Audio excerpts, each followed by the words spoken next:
নমস্কার বন্ধুরা, আমি অয়ন আর তোমরা দেখছো আমার ইউটিউব চ্যানেল এ গার্ডেনার্স ডায়েরি। আজকের ভিডিও টপিক ফাঙ্গিসাইড বা ছত্রাকনাশক। ছাদ বাগান করি আর ফাঙ্গিসাইড ব্যবহার করি না এরকম বন্ধু খুব কমই আছি আমরা। গোটা সপ্তাহ ধরেই রাজ্যের প্রতিটি জেলায় প্রায় কম বেশি বৃষ্টি হয়ে যাচ্ছে। বৃষ্টির জল গাছের সার্বিক বৃদ্ধির জন্যে অমৃত সমান। আবার অতিবৃষ্টির কারণে গাছের গোড়া পচারও বা গাছের ডালে ডাইব্যাকের সমস্যা হতে পারে। এই মরণ রোগ থেকে আমরা গাছগুলোকে বাঁচাতে পারি একমাত্র নিয়মিত ফাঙ্গিসাইড ব্যবহারের মাধ্যমে।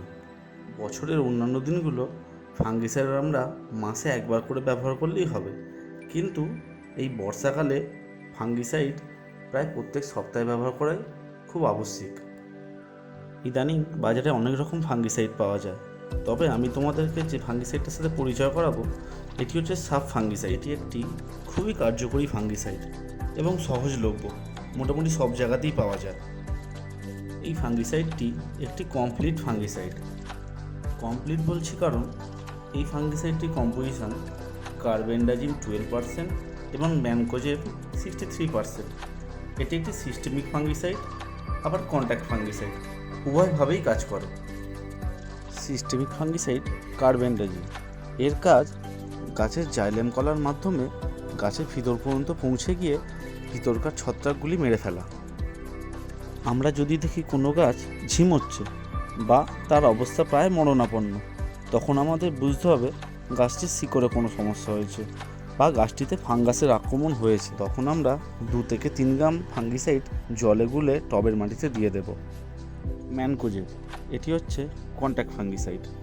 ফাঙ্গাসের রেণুগুলি বাতাসে ভেসে বেড়ায়, এর ফলে এক গাছ থেকে অন্য গাছে সংক্রামিত হয়। ফাঙ্গিসাইড স্প্রে করলে গাছের উপর একটি ফাঙ্গিসাইডের লেয়ার তৈরি হয় এবং সেই ফাঙ্গাসের রেণুগুলি যদি সেখানে এসে পড়ে তাহলে সেগুলি তখনই নষ্ট হয়ে যায়, ফলে আর বংশবিস্তার করতে পারে না।